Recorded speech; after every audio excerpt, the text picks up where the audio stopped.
that makes me happier We're than going live once Nice a work. week, and it works. So I'm relaxed. My nervous system is balanced. We're Makes me happy to co-regulating. be. Two of Yes. us. And I always, when I co-regulate, I forget to say my name. So my name is Dr. Tovah Goldfein. This is TMS Roundtable, which is an interesting name because TMS is a little bit like a buzzword, but this has been going on for about 6 years. And I started this, and Michael Galinsky helped me 6 years ago. I was really all nervous about doing this. He's like, Tovah, you can do this. So anyway, here I am. I haven't missed a week in 6 years. This is about 200 and maybe 90 broadcasts.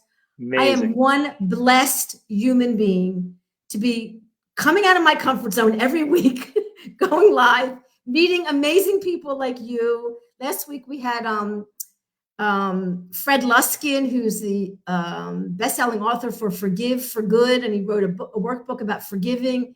It was an amazing broadcast. So I'm very happy to be here. And Charlie, I've been hearing about you for a few years, and I thought, oh, he's not going to want to come on my broadcast. And then I reached out to him, and you're like, sure, I will. And I'm like, thank you, universe. I'm honored. I'm honored to be here talking to you, Tovah. Thank you for inviting me.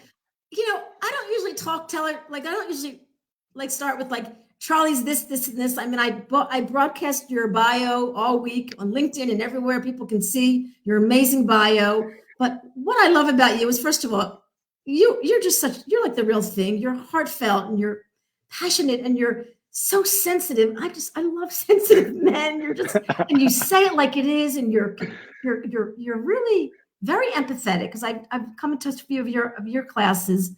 But most important is what I love about what I know about you is that you're a physical therapist, and I'm a chiropractor, and we have this very medically oriented. We dissect a cadaver, and we do the the medical model, and then you and I in our own journeys have come away from that, integrated with the neuroplastic mind-body model, and are helping so many people. And so I wanted to start the conversation with, first of all, I'm honored to be sitting here with you as a fellow professional, and knowing what we know about the human body.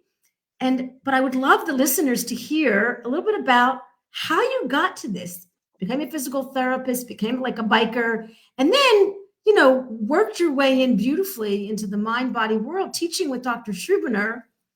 Tell us. Yeah, I've been really fortunate to be connected with some amazing people through doing this work. It was hard to reconcile, I mean, we went to school, right, because we were into fitness or we were into bodies, and anatomy came very easily to me, and I was so excited to be able to fix people's bodies with my hands. This idea for me was so exciting, and I had mentors early in my career that were doing that, right? And that's why I got into it. So about 10 years into my career, when I realized, I said before we started that I'm a Sagittarius truth seeker, that I realized that the truth was that I was missing something, that I couldn't ignore it anymore. I really had no choice but to say, what's the next logical step, right? Why aren't these normally really effective interventions working with everybody in the same way? Like, why this inconsistency? And I shared with you earlier that I had this herniated disc in my back before PT school when I was in my 20s, when I was a really high level triathlete, that really shut me down for about 6 months. It could have been surgical. It was a structural disc. Like, I had all the red flag signs that I needed surgery. But this really thoughtful chronic pain doctor said, look, you're young, you're already feeling better. Why don't you ride it out?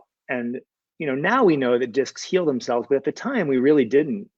And so I read John Sarno's book, and it was so hopeful, and it resonated so much with me that it just, I would say I got the book cure, like almost because I was naive, And you also had a doctor who was a little bit, you had a doctor who was a little progressive and thought, 100%. Let's not go in there with the knife. And I did PT, and I did core stability, and I got body work, and I did all that stuff. So I attributed some of that to why I got better. I always wondered where that disc went. Like, why did I get better, and why 30 years later do I have no pain? And now from the science, right, we kind of understand why. But needless to say, I carried that really sort of hopeful experience, my own experience, into my career, recognizing that fear was never helpful, recognizing that the body can heal itself, and that we have agency to basically get well, if we have the right belief. And so for the first half of my career, I didn't realize it, but my relationship with my clients was like the most therapeutic part of my work, right? I was good at Wow. needling, I was good at manipulation, I was good at exercise, but like that wasn't what was getting people well. Wow. And that was one of the things I realized halfway into my career, that was really my special sauce. And so when I realized people were not responding the way I thought they would, I said, I wonder whatever happened to John Sarno. Like, is anybody taking his work and expanded it clinically? And the first person I got connected to was Dr. Howard Schubiner through the TMS wiki, just by the grace of whatever. And that was my nothing is a coincidence, right? But it was cool because that was my doorway in to this work. And at the same time, our colleagues, like the physical therapy profession, was doing all this great pain neuroscience research and talking about pain from this more scientific perspective.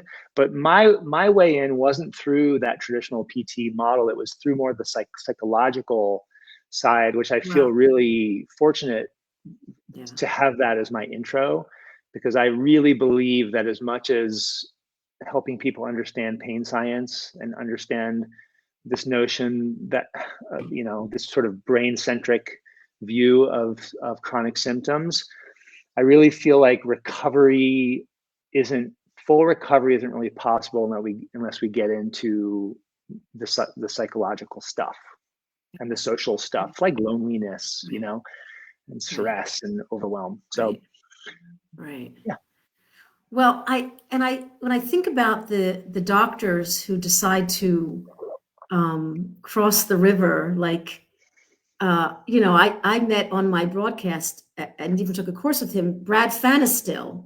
I mean, what an outstanding! He's in Colorado, and he and I trained together. Okay, so of course, and for him to also get fired from the hospital and go out on his own, the personality of him and Doc Hanscom and and Scrivener and Schechter, and it's like the personality, even of Dr. Clark, who's very conservative and doesn't want to really talk about Bruce Lipton, but you gotta love him. You gotta love Doc Clark. But I love all these people. I know. So there's something about our personalities. So I preface this with you were destined, because who you were, to kind of be the kind of physical therapist that had these amazing relationships where people would come to the office and feel better without even being touched, because there was something happening between you and them and the relationship. So I think these people that are in this field and these people that we meet that heal themselves through this work and become coaches, or not, we're a specific personality. And I say it on the record that we either can hurt ourselves with this deep sensitivity, or we can help ourselves. So we end up on the pendulum, hurting ourselves and then helping ourselves, like an Alan Gordon, like a Michael Galinsky, or like a Greg in the.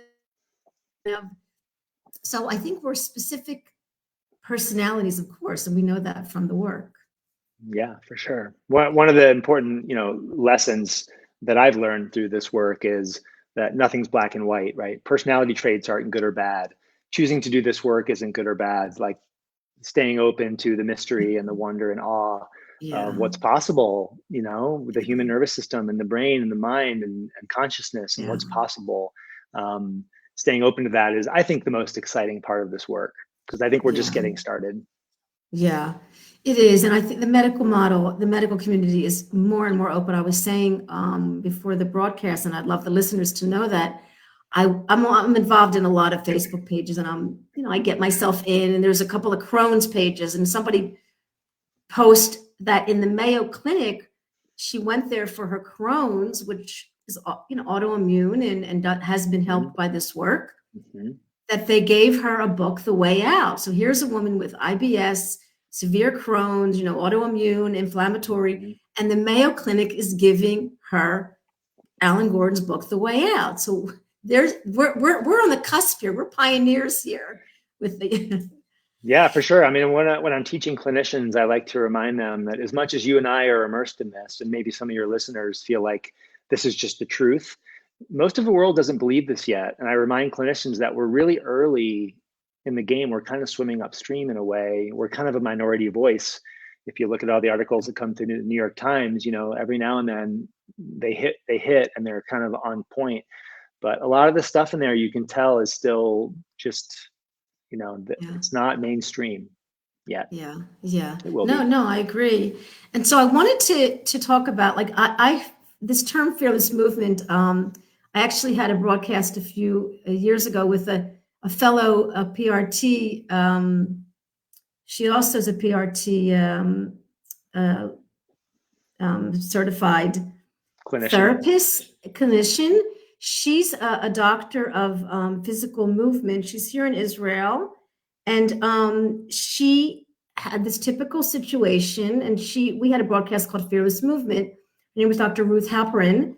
But I wanted to bring it up and then talk about maybe a few cases. Maybe we can leave some of the listeners with some inspiration and education, because it can happen like this.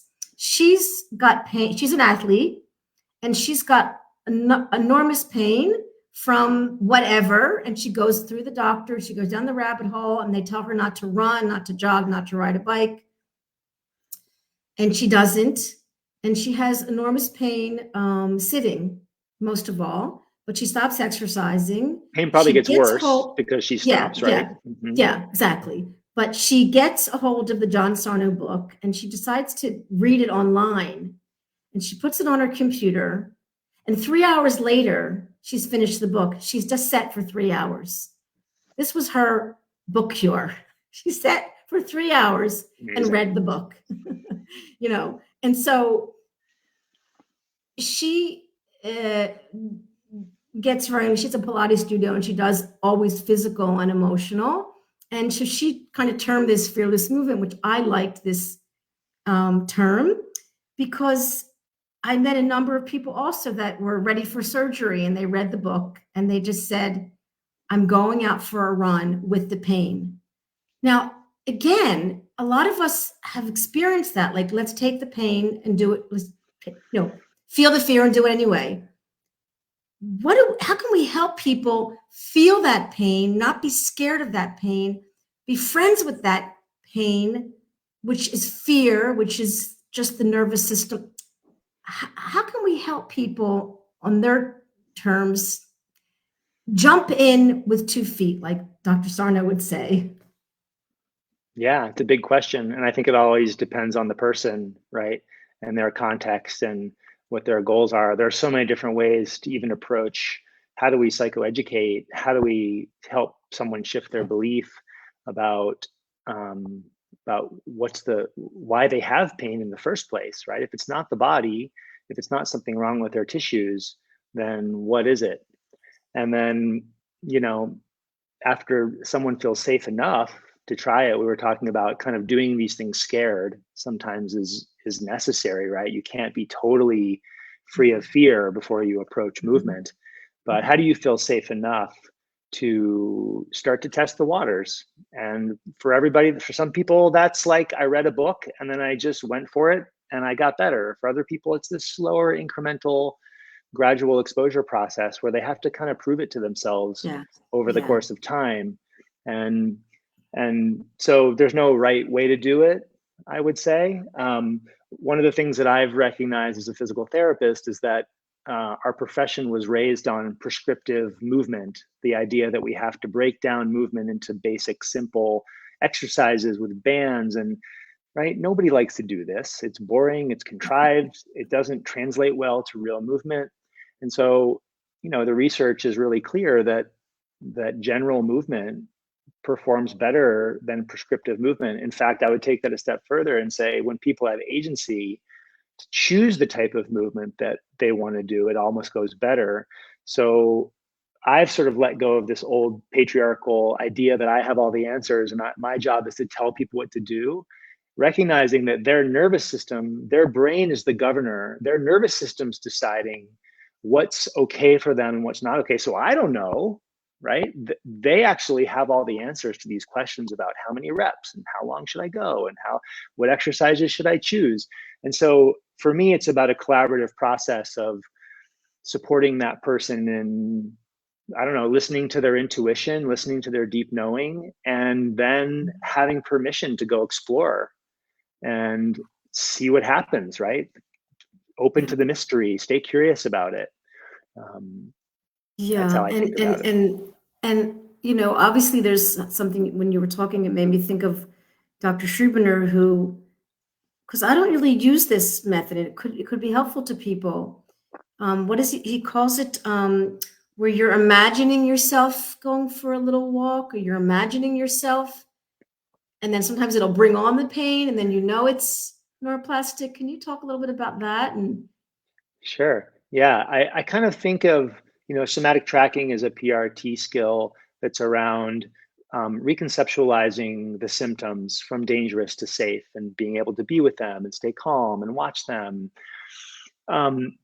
As we understand predictive processing and this idea that symptoms are almost the result of your brain making a prediction that something's going to say that hurt. slowly. Symptoms are a Your result. brain, a result of your brain's prediction that something is meant to hurt. Like if you're saying, I'm going to go for a run, because running has been painful, your brain's going to predict probably that's going to happen again. We call that a conditioned response. Your brain has paired running with symptoms. And so what we're trying to do is interrupt that prediction. So we change the brain's perception that running is safe from running is dangerous to running is safe. And there are lots of different ways to do that through gradual exposure over the course of time. But now I lost the plot. You had a specific question about that.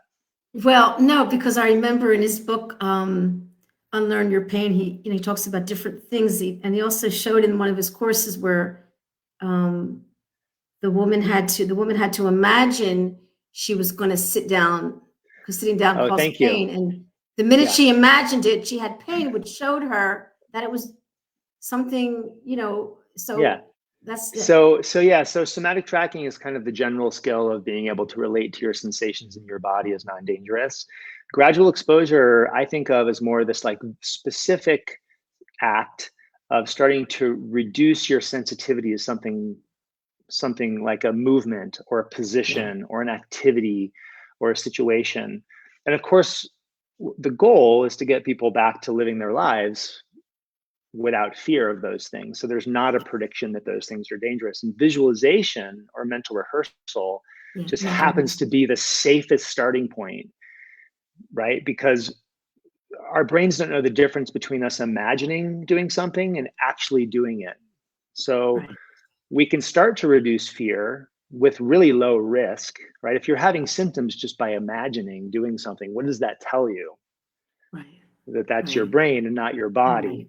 And so you have evidence for safety, and you can start to practice doing these things ahead of the experience. You can start to practice the experience you want, just like Bruce Lipton would say, or Joe Dispenza would say, ahead of the experience. Instead of practicing this negative outcome, this prediction that this thing is dangerous, let's practice it being safe. Let's practice it being accessible and fun and playful and joyful, just like it used to be. And that sets that already starts to create neuroplasticity and sets people on a course for doing it in real life. That's the science of law of attraction. You just manifesting. Well, actually, I recommend this book called The Source by Dr. Tara Swart. She was a psychiatrist who shifted more towards the quantum world and did not have any kind of pain. She had some emotional trauma, but the whole book is about the science of law of attraction. And I love, and she'll suggest things like vision boards, action boards, and, all sorts of these somatic, neuroplastic methods to train your brain. But you just said, if I'm visualizing that I can do something, I've already begun to create a new neural pathway.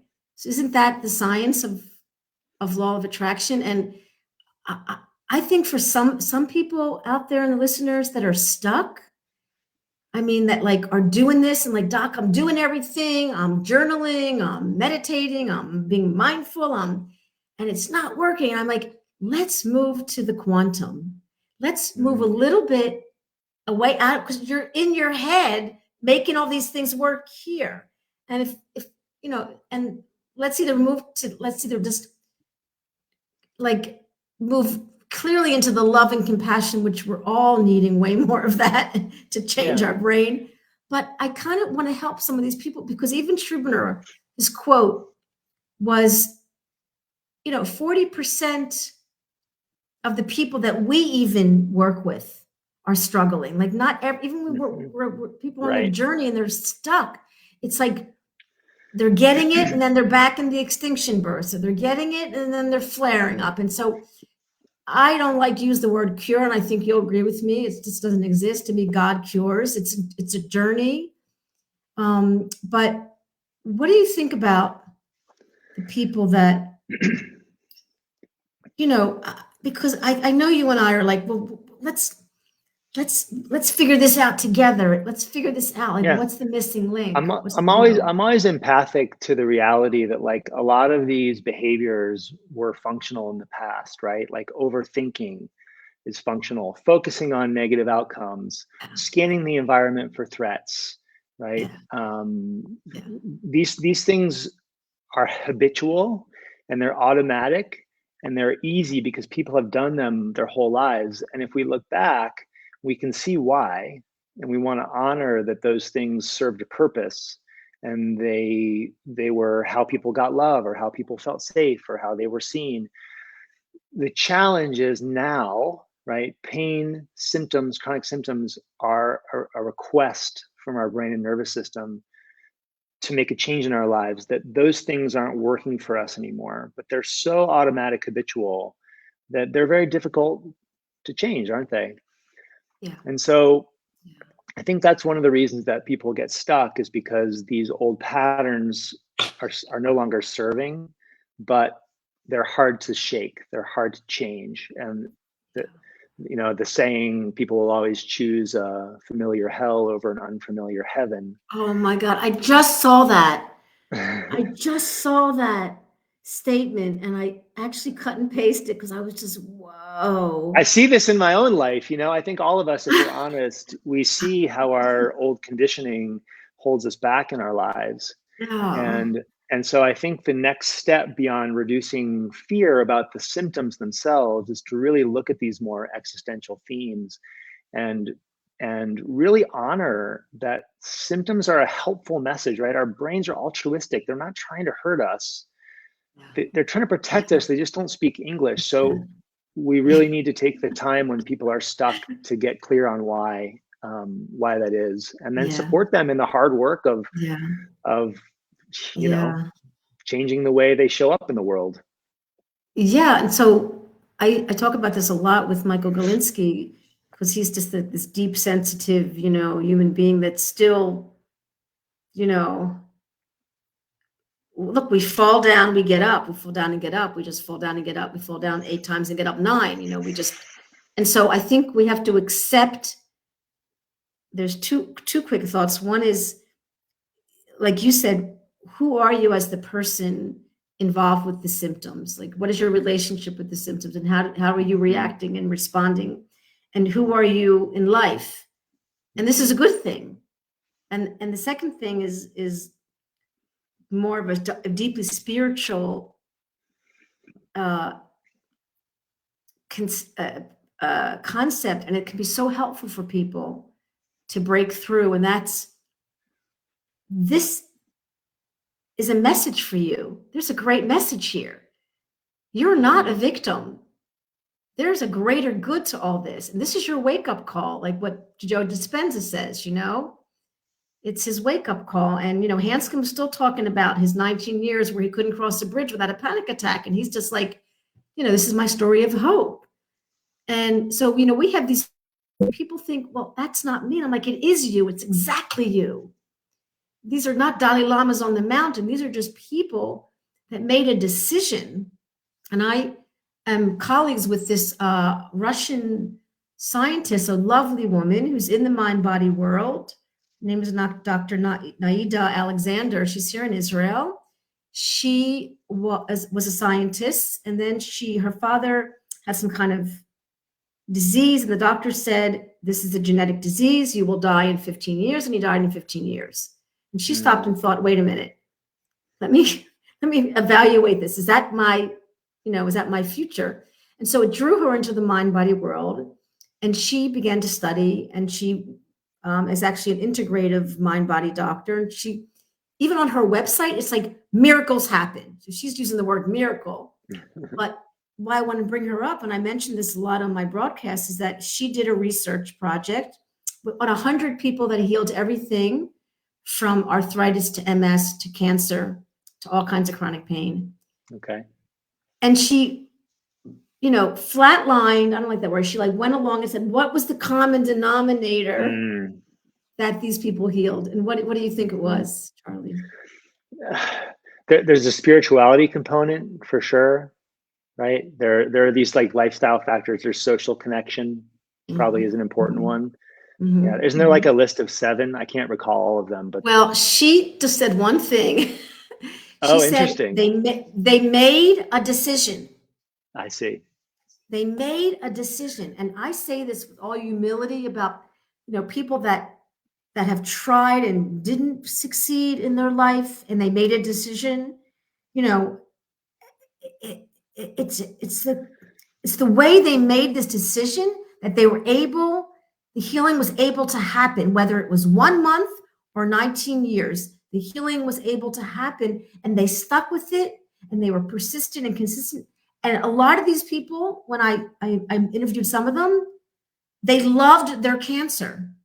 They accepted, they didn't fight their reality. And so many of us, including me in my own traumatic life, if we fight, that will be not only a physiological brain game, but it will hurt us.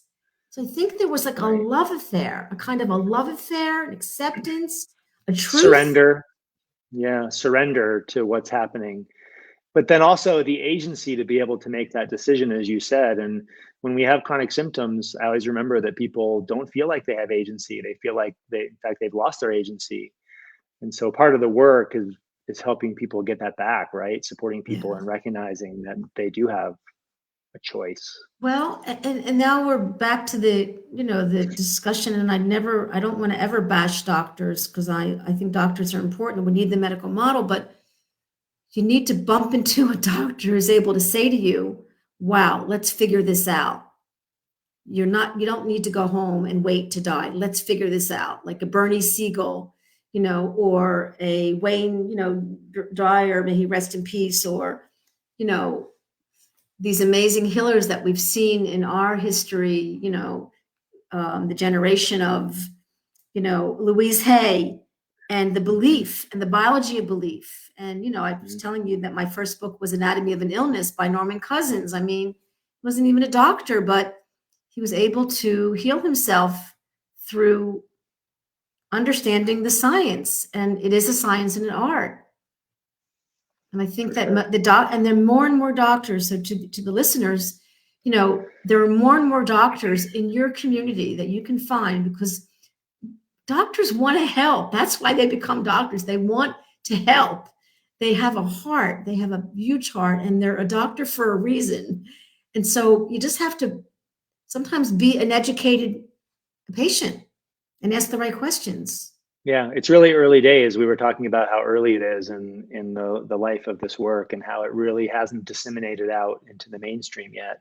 And you're right. My experience working with Lin Health, where we're trying to scale this model, is that the physicians really want, that they're burned out because they don't have solutions.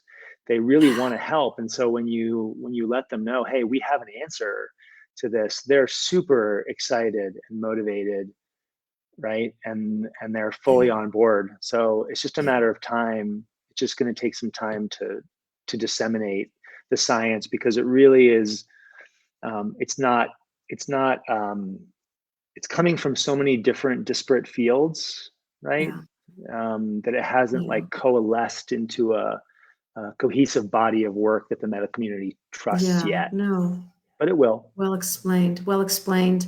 So can you talk more about, I mean, I mean, I'm an athlete, but I'm a different kind of athlete. I'm not a competitive athlete. I'm not a biker. I'm not a triathlete, but I'm relentless about exercising and moving into age 67 in the best way that I can. And Good exercise for is you. important. It's stress reduction, and it's important. And Yeah. I think that everyone needs to have a regular exercise program in their life, 3, 4 times a week for the rest of their life. And it's not saying I sometimes, just have to like go to the gym and just be there. But I know I want to do it. I know it feels good. I know, but the point is, exercise, I'm being a little bit opinionated. Mm. It shouldn't be negotiated. I don't believe you should negotiate exercise. If you're walking around the dining room table or walking up steps, I don't care what you do, but this body was made for movement. And if we Agree. don't if we don't take a muscle and give it, because as far as I'm concerned, majority of pain is from lack of blood and oxygen. That's a whole nother broadcast. So why don't we breathe? Why don't we move? Why don't we, understand? And this Yeah. should be taught in first grade. What do you think Yeah. about that? Hopefully it is being taught. I like to discern between exercise and movement. I feel like Okay. exercise connotates this like, I'm doing it because I should. It's work. It's hard. It's type A, type 2 fun, or whatever you want to call it. Mhm. Movement is more like this general category that includes a lot of things that I think maybe makes it more fun. Again, getting back to agency, people can choose how they move. It doesn't necessarily have a goal to it. It doesn't have to be hard all the time. I grew up really as an athlete. Exercise for me was a coping strategy. It was a way to relieve myself of my emotions, right? As physical pain goes up, as you're pushing yourself, emotional pain tends to go down temporarily. So I was doing it to prove something. I was doing it because I should. I was being hard on myself. It was not coming from a place of, I don't know, um, of of compassion and kindness towards Mhm. myself. And I got really Mhm. good at it because I was Mhm. pushing myself really hard. But Mhm. now in my 50s, I've really changed my perspective on exercise and movement. And not only is my movement practice more diverse, but which I love, but it's not, my intention and mindset is really different. I'm doing it for different reasons that are more aligned with my values. And I want to Yeah. support people in discovering that. I don't want them to feel like they have to go to the gym 3 times a week and toil in this anemic environment because they're worried about their bone density, right? Like I want them to Right. go Right. dance or go play Right. pickleball or go do something that's Right. social, that's Right. really fun for Right. them. That like it's self-reinforcing, right? Right. It gets you up in the morning. It Right. shouldn't be Right. a chore. Right. That's not what I want my movement practice to be. And so I Right. like to support people in that. Yeah, no, it's important. And I just feel, look, I just look at the scientific nature of the endorphins and, the many, many benefits. And of course, for, for the people that we work with, the brain thinks something is wrong with movement. We've taught it that when we move, because look, most doctors, we know that when you're injured, we'll go home and rest. And I'm like, don't go home and rest. Even when I was doing just straight chiropractic, I'd be, maybe you need to go back on the tennis court, but that's a different topic. The point is, there is a fear around movement, and we see that with our clients. So what give us some take home tools when somebody's having neuroplastic pain, they're exercising, the pain comes back, the neuroplastic pain, the sensation.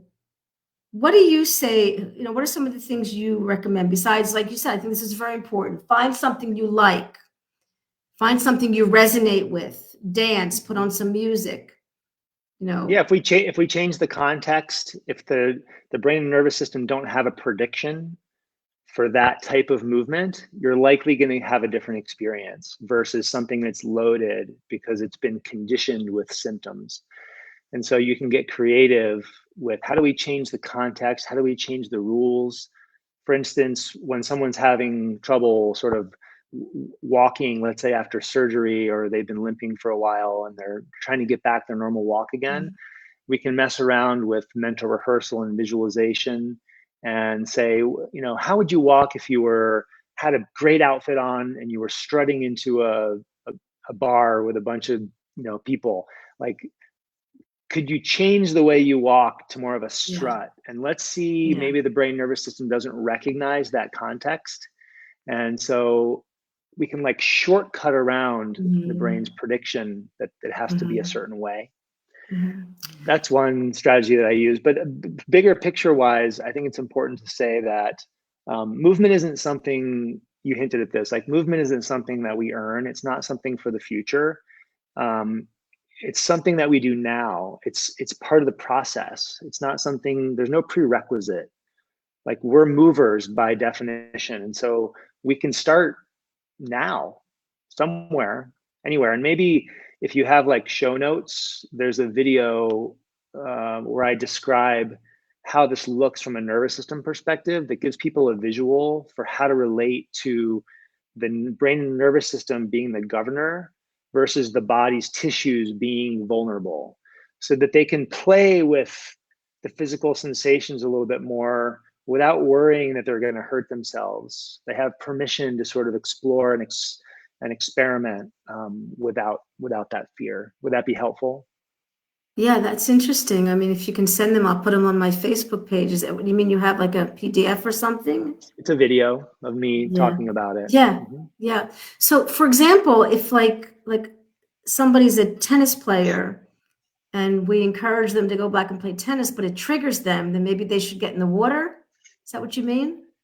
Maybe they should get in the water. For some people, it's as simple as like, the partners you were playing with, that group, right, is triggering to you. So maybe you need to go play with a different person, or maybe you need to go to a different set of courts, or maybe you need to go play pickleball first instead of, or ping pong instead of going back to tennis. There are all kinds of ways to change the rules so that there's not a prediction, for that scenario. Yeah. And, I find it interesting that, and everyone has this ability. Like anything is possible and everything is probable. I've seen so much in my life. I've seen so much in my broadcast, in my work. Like, I've just seen so many people heal from so many things. It's hard for me not to be enthusiastic and to be a little bit like a, like a cheerleader running from the mouth of like, you can do this, you can do this. Like, yes, you can. Yes, you can. Like the little. That's what we do. That's what people love about you. Yeah. And so, because I lost my train of thought, but I get back to it because it's like, what about like in the movie All the Rage when, Howard Stern was like, I was laughing at the pain. Like, I want people to get to that place where they can actually, they see that they're not their pain, and this is big in the here, be here now, and the Eckhart Tolle world of the present moment. It's like, you're not your pain. Your pain is separate than you. And this is another concept that can help people not detach, but to separate and acknowledge that they're uncomfortable walking. It's uncomfortable, but I don't have to focus on it. And I can also be with this discomfort and I'm safe. And that's the meat of the PRT work, which I just fell in love with, last year. I just fell in love with it. Like, whoa, everyone can heal from this, but not everybody's getting it. And my heart just goes out to them. It's like, don't give up, just stay with it. Yeah, and Remember, you're like, and Alan Gordon in the movie with the basketball, and he kept missing it, he kept missing keep it. doing reps, keep shooting, keep Yeah. practicing. And it's Yeah. interesting because you see this as much as I do, but people will understand this conceptually. Like they get the science, they can talk about it, but until they go out into the real world and prove it to themselves, right? Until they go and explore movement and get back in their bodies and prove to themselves they can do it, sometimes they end up stuck. And that's where I think movement is such an important part of the process, because yeah, you have to get down. It's really interesting, right? We had the biomedical model was pain is from your body. It's because there's something wrong with you, right? You're damaged. The science is saying no, all pain is constructed and experienced in the brain, regardless of the cause, 100% of the time, right? All pain is real, but all pain is constructed, experienced in the brain. And then we say, now that you understand it's in your brain, let's get you back down in your body. Let's get you out of your head, below the level of the neck, and get you back down in your body so that you can prove it to yourself. Right? It's kind of funny. We've come full circle. And so you and I, as body-oriented clinicians, have a lot of power. We're really well positioned to be able to support people in having a new experience with their body, right? Yeah. Yeah. And go home and put an ice pack on, put a hot pack on. I don't care if you use a TENS unit. I just want you to get back in that court. It's probably like, I understand the body, and so part of it is they feel a little safer with someone like you and I, but mostly we're mirrors. We're mirrors for them to be that voice of reason, that voice of safety. And, again, I hear the words of my teachers like, yes, pain means something is wrong, but not this kind of pain. And this is a whole education in itself. How do you let people say to your clients, like, yes, the pain is real. Strubiners like says all pain is real. But how do we have this relationship with pain that it doesn't, that we're the pilot? Yeah, I mean, it's interesting because as an athlete, right, I'm choosing pain all the time. Like it's elective. I'm choosing to get out and go to the track and run really fast and push myself, right? That elective pain is really different from the pain that we're not choosing. It feels out of our control. It feels scary. We're not signing up for it. It's interesting because they're both pain, but psychologically they're really different. Yeah. So I like to think of pain as a protector. I don't like to think of pain as something being wrong, even when it's due to an injury or to a surgery. I like to really think positively about these physical sensations in our body. People that don't have the ability to experience pain die really young because they don't have any feedback from the world about what's safe and what's not. Good point. And so you asked if I'd had injuries before we started, and I've had lots of injuries. I've had lots of pain in my life. It just doesn't stick around because I know that pain is designed, it's meant to be short acting. By definition, when pain sticks around, it's gone haywire. By definition, this is why we say that most chronic pain is not due to an injury or an illness, because it's even when you break a bone, it's not meant to hurt for very long. I've had lots of structural injuries that hurt, but nothing hurts more than chronic pain. Chronic pain that's driven by the brain and the absence of tissue damage is the worst kind of pain. It's the most intense, longest lasting pain. Wow. Unfortunately, it's the most common kind of pain. Yeah. But no, I love that you said that. That's a really important point, and I'm going to pick it up in the recording. Pain is short. What did you say? Pain is meant to be short acting, not long lasting. Yes. And if it is long lasting, something else is going on in the emotional brain. Wow. Okay. Correct. Okay. So no, I love it. That's a great point. It's a great take-home tool for people to, it's another way to create safety and calm by understanding this fact and, like mixing it with a little compassion and love and hope. So important.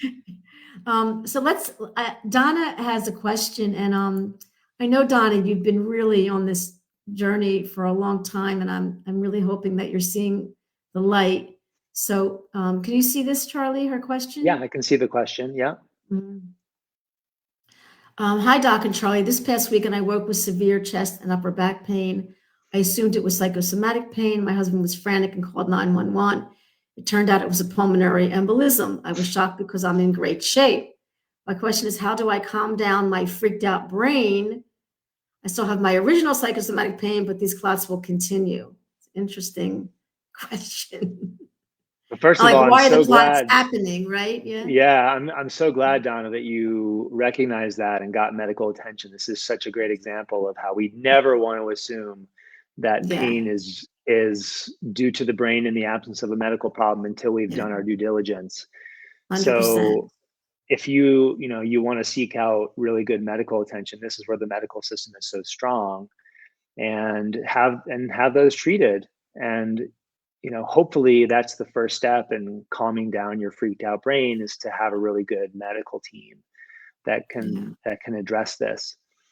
You sort of hinted, Tova, that why is this happening? Maybe there's some meaning to be made right on the other side of this, but in this case, it's like, let's get these pulmonary embolisms dealt with, Right. and then Right. go from there. What do you think?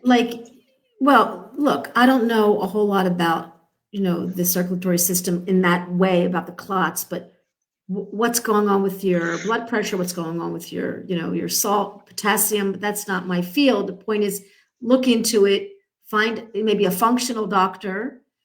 I just know with somebody, like, we'll have clients who will get constant UTIs. And now the UTIs, there's a real bacteria, but what's creating this bacteria to come, and why their immune system is compromised? There's a whole field now of pelvic pain and IC. And so, Donna, I mean, you're an athlete, but you've had psychosomatic pain in the past, and it's kind of, your friend still. So definitely treat the medical condition. And I'm so happy that your husband did what he did. But let's see how long it lasts. Sit back. How do you calm your brain down? This is an incident. You did a great thing. You treated it. You brought safety to your body in every possible way. And now there's like a little trauma, like a little PT, post-traumatic stress syndrome from that incident. Because whenever us psychosomatic people go to the medical world, we're like, oh no. So you have a little trauma. You have a little medical trauma. Okay. Embrace it.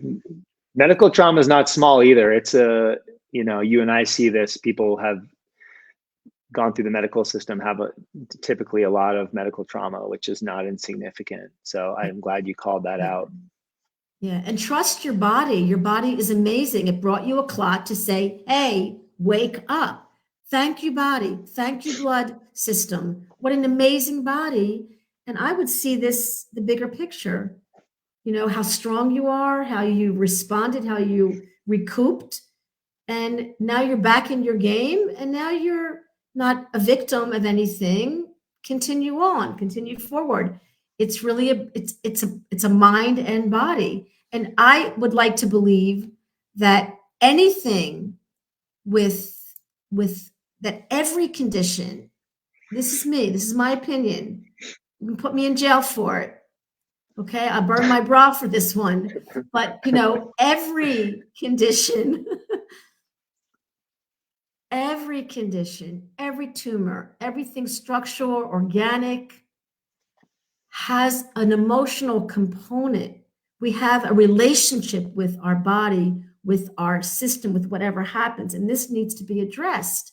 And this is where you will have not only a more permanent recovery, but a journey of understanding your body, because we live with this body from birth to death, and we have a relationship with this body. And I always say, you can get a new husband, you can get a new washer, you can get a new car, but you really can't get a new body. This is it. And it's amazing. I mean, there's an amazing innate intelligence that's constantly working in your favor. Yeah. It's a nice way to look at it. Heal. Yeah. One thing I'll also share, Donna, just from a big picture perspective, is when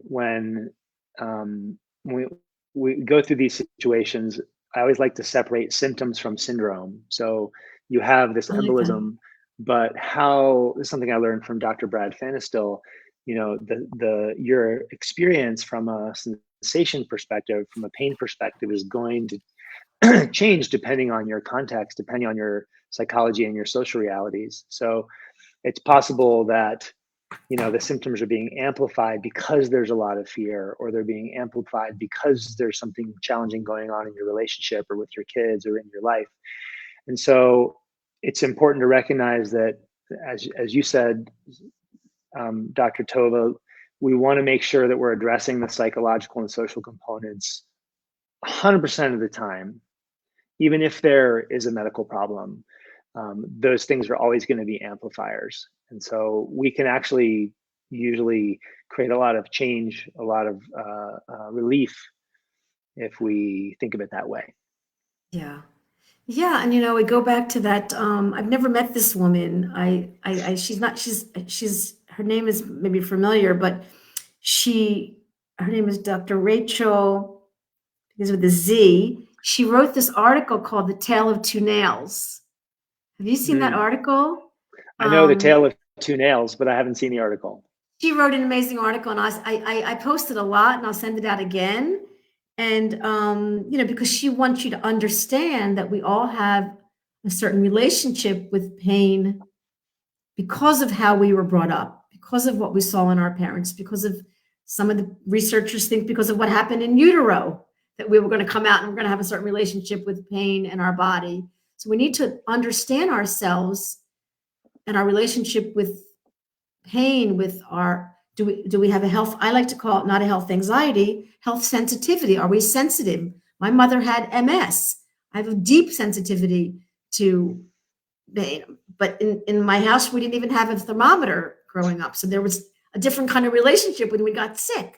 And we all have a way that our mothers or fathers or our grandparents or the system or the nurses or the doctors, and so I think this is important to look at ourselves in a loving, compassionate way with enormous, wow,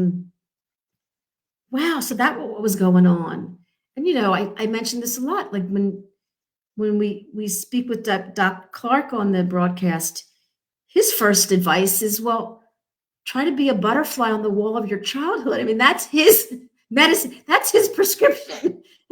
Try to be, if you were a butterfly on the wall of your childhood, what would you be seeing? So this is a bigger way that we can address the situation with compassion, with empathy, with love and gratitude, and come out of the other end, what I call being in control by kind of a letting go and accepting and awareness. I got a little woo-woo there. Well said. That was good. That was good. And Donna, just last thing about, you commented you have loads of psychological trauma. That's not a death sentence, right? That's an important part of your history, but that doesn't have to result in problems in your life as you go forward from here. And I think it's important to address those things, but part of the process of recovering from symptoms is recognizing that now is not then, and being able to get to a place where you can have these memories, but they don't have to affect you so negatively. They don't have to continue to cause stress. So hopefully, I just wanted to say that, you have a lot of reason to be hopeful. Yeah. And,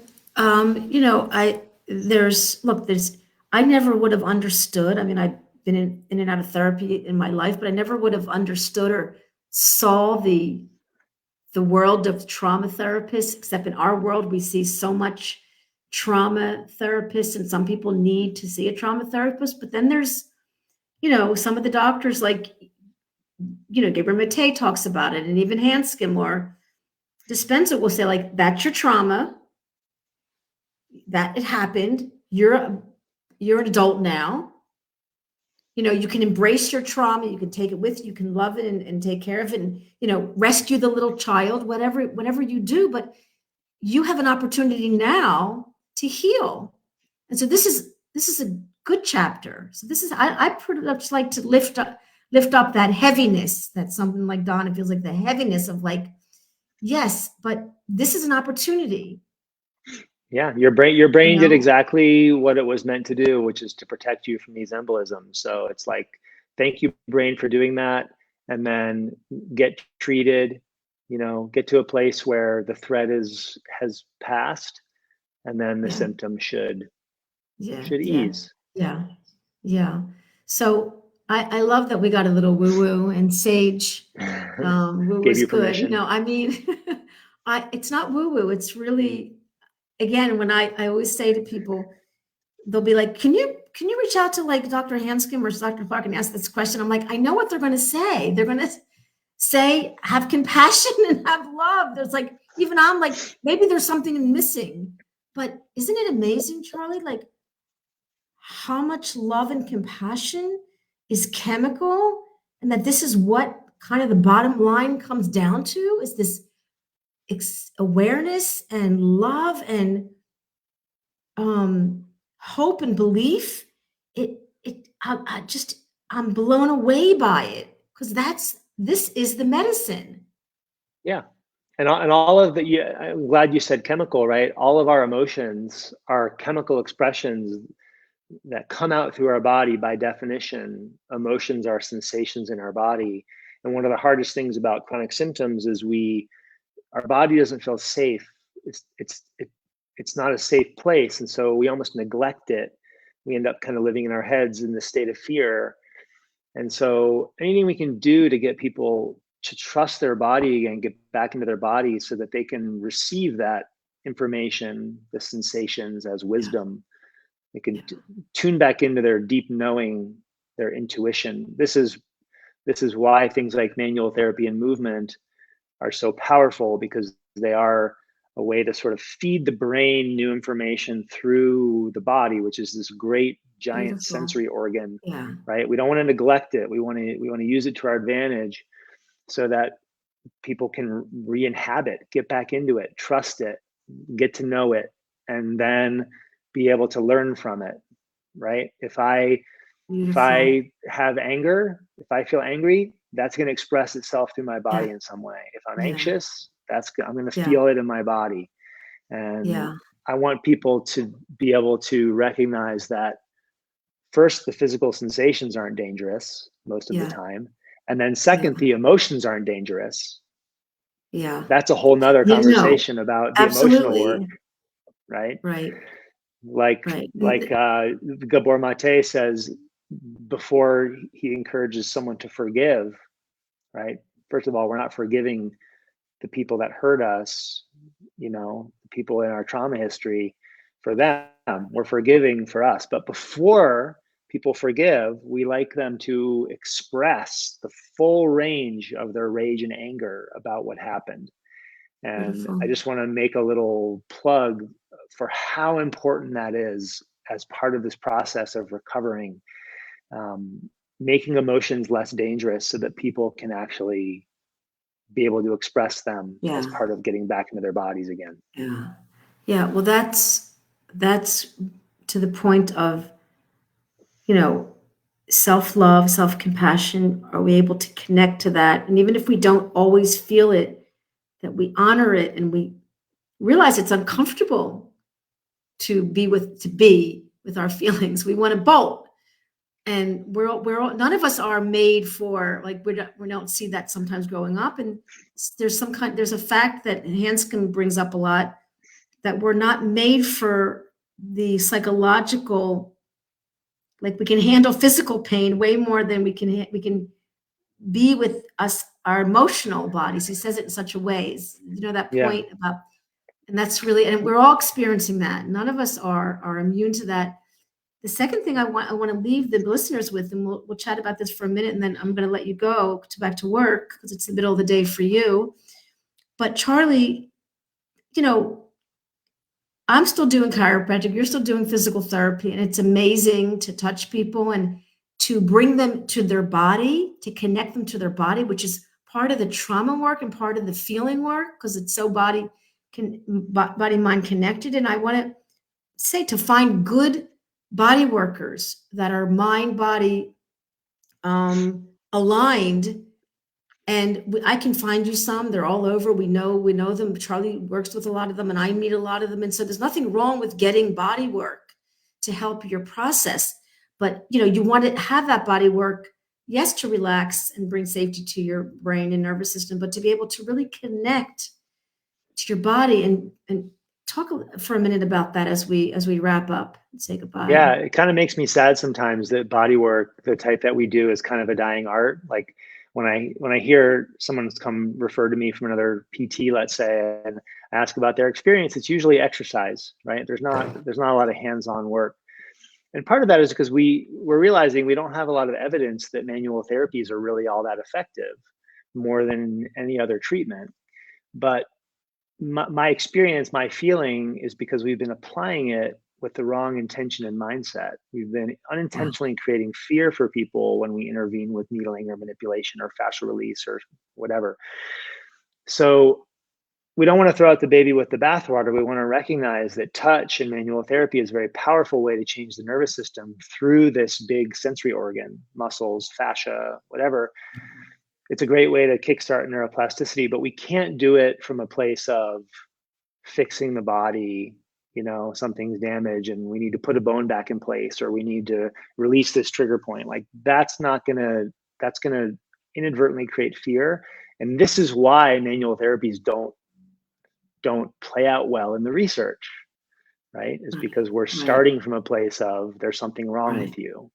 Right. And so I'm a big advocate for continuing to use manual therapies and movement as a way to change the brain. Beautiful. That's probably the easiest way to say it. I mean, whether it's cranial sacral or shiatsu or, energy work. I mean, energy work is also another incredible thing for the body. But anyway, there's so much to talk about. And I just want to say a few things about Charlie. First of all, you're on Instagram a lot, and I see your posts and they're so profound. I want to cut and paste every one of them. They're really, really profound. So they're beautiful. So I know you show up on Instagram with some amazing, inspirational take home, like tattoo that on your body, amazing things. The second thing is you have a Facebook page called Merrill Performance. That's the name of my business. I'm not a big Facebook person, so it's kind of like whatever dumps in from Instagram. Okay, but if somebody has a question for you, wants to reach out to you or get a referral, on Facebook Messenger. How can they find you? Okay, they can message me on Facebook Messenger or on Instagram through direct messaging on Instagram, or my website. I'm not hard to find. My email and my phone number's on there. Great. So. Amazing. I love that everyone in our community is so available. I mean, like really, we're here to help you. We're here to hold your hand but we are going to make you fish. We're not going to fish for you. We're going to throw you in and make you swim. It's an inside, we're going to be there with job. the life preserver. Yeah. And then I want to say, like, if you ever, I mean, like, I know you're talking about this and you have a class and for professionals, and I come to it and you love talking about it. But if you ever feel like you want to come on the broadcast and just talk about something or bring on a client, I mean, I would just love to meet with you, on a regular basis and show up with this such amazing information. And I like the way you frame it. You're medically, but like still layman terms, which I like, so people can really relate to it. Because thank you. These people are, we're trying to educate them, like the education, the psychological education, and the neurological education. And so I'm thrilled. This was exactly the kind of conversation I wanted to have. And if any of you listeners didn't ask your questions, you can see it on the recording. You can reach out on the recording tomorrow. And I'm always going to be back next week. You'll see my face and you know where to find Charlie. So I Charlie, appreciate you. Yeah, I appreciate you creating the space for this, for holding the space and for creating this platform. It's really something important that you're doing. So I really appreciate you. Thank you. Guess what? It heals me. So it's not altruistic. Isn't that the truth? No, isn't that the truth? Yeah. Yeah, we all benefit, the whole collective. Yeah. Thank you. I think about that Charlie. A lot. When people recover from chronic symptoms and go back into their lives, back into the world to do what they're meant to do, right? It just benefits. Yeah. It benefits everyone. So well, listen, I think you got this great Charlie Scott Merrill. It's like this stage name. It's like what a great name. Tell your mom. I never thought of it that way. Okay, I Charlie will. Scott Thank you. Merrill. I love it. Bless your heart. Thank you so much for your wisdom. Thank you for blessing my studio today, and we'll meet again Thank you for soon. having me. All right. I Okay. look forward to Have a it. great day.